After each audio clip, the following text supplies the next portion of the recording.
वेद कहता है कि क्षत्रिय युद्ध में लड़ता लड़ता जो मारा जाता है, देश की रक्षा के लिए, गाय की रक्षा के लिए, बहन बेटियों की इज्जत के लिए, धर्म की रक्षा के लिए, आत्मरक्षा के लिए, तो पितामह भीष्म को पढ़ करके देखना। शांति पर्व में पितामह भीष्म युधिष्ठिर से कहते हैं कि एक आदमी हजारों यज्ञ करे, जीवन भर तपस्या करे, योगाभ्यास करे, अश्वमेध राजसूय यज्ञ करे,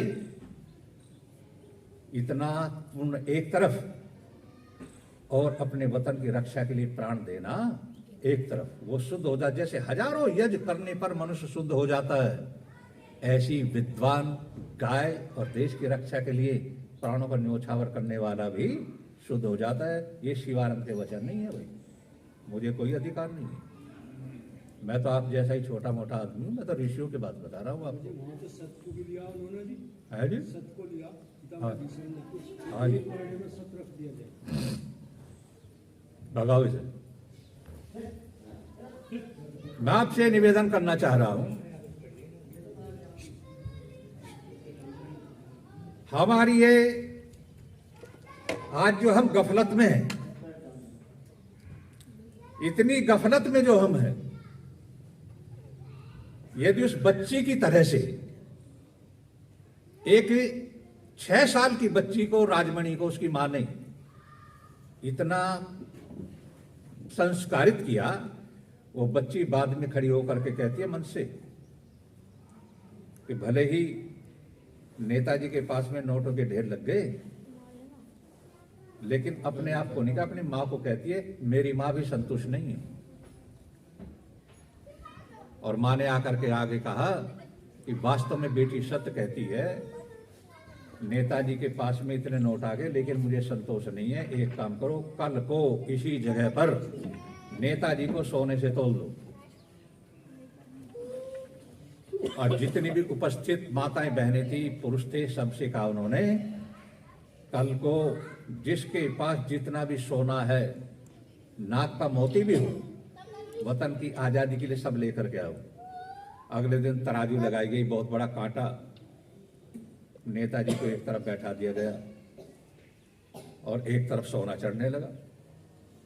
जितना भी सोना था सब लोगों ने सोना चढ़ा दिया, लेकिन पलड़ा बराबर नहीं हुआ। उसमें लगभग 50-60 ग्राम की कमी रह गई। उन्होंने देखा, सावित्री, उनकी मां ने खड़ा होकर के घोषणा की, जिसके पास जो भी है और ले आओ। पलड़ा पूरा बराबर नहीं हुआ, यदि कम रह गया तो अंग्रेज सारी जिंदगी मजाक उड़ाएंगे हमारी कि चले थे सोने के तोलने के लिए, क्यों नहीं पूरा कर दिया। भले ही कितनी भी कमी रह जाए, जिसके पास जो है ले आओ। बस सबने हाथ खड़े कर दिए, हमारे पास कुछ नहीं। देखा नेताजी की तरफ तो उनका भी चेहरा उतर गया था, क्योंकि चिंता होगी भाई अपमानित हो जाएगा तो अंग्रेजों को मौका मिल गया। लेकिन वो तो माँ ही थी। उस माँ ने एकदम कहा, बेटे सुभाष, अभी तुझे निराश होने की आवश्यकता नहीं है। अभी मैं जिंदा हूं, मैं जीवित हूं, और देखो पलड़ा भी बराबर होगा। भागी भागी घर गई, भीड़ को चीरती हुई निकल गई। नजदीक में घर था, इतना बड़ा फोटो उठा करके लाई और नेताजी के सामने खड़ा होकर के कहा कि देखो,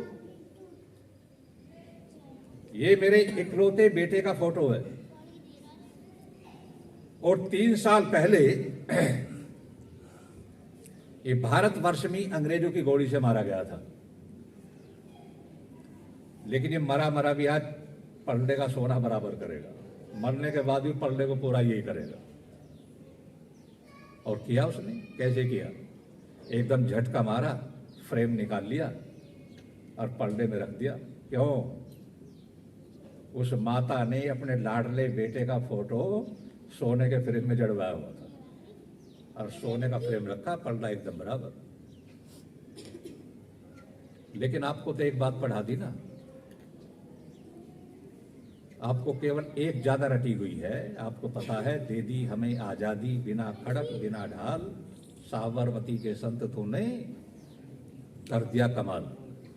लता मंगेशकर ने गा दिया, उसे तो लाखों रुपए मिले होंगे इसके गाने के, उसका तो गाने का काम था। आपको बता दूं, जिस दिन देश आजाद हुआ, देश आजाद होने के बाद में आप जानते हैं हमारा पहला शिक्षा मंत्री कौन बना? जो शिक्षा के शय को भी नहीं जानते, अब्दुल कलाम आजाद इस देश का सबसे पहला शिक्षा मंत्री बना। और 5 शिक्षा मंत्री बने, 5 मुसलमान केंद्र में हमारे शिक्षा मंत्री रहे हैं। अब जहां 5 शिक्षा मंत्री मुसलमान रहे हों, वहां आपको ये कौन पढ़ाएगा कि महाराणा प्रताप महान थे? वहां आपको यही पढ़ना पड़ेगा कि अकबर महान था, तो यही पढ़ना पड़ेगा, क्योंकि 5 रहे हैं। सबसे पहले अब्दुल कलाम आजाद, एक रहा शिक्षा मंत्री फखरुद्दीन अली अहमद, जो बाद में उपराष्ट्रपति भी रहा। एक बना मोहम्मद करीम छागला, चौथा बना हुमायूं कबीर, और अंतिम बना नूरुल हसन। अरे जिस देश में 5 मुसलमान वहां शिक्षा मंत्रालय में रहे हों, वहां आपको अपना इतिहास नहीं पढ़ाया जाएगा। और जो अब उन्होंने किया वो आपको पढ़ना पड़ रहा है। याद रखना, दुर्भाग्य इस देश का उस दिन था, दुर्भाग्य तो उस दिन था। आप कहते हैं 15 अगस्त को हमें आजादी मिली, लेकिन असली गुलामी हमें 15 अगस्त को मिली थी। 15 अगस्त से पहले हम इतने गुलाम नहीं थे। 15 अगस्त के बाद तो गुलामी की हद हो गई।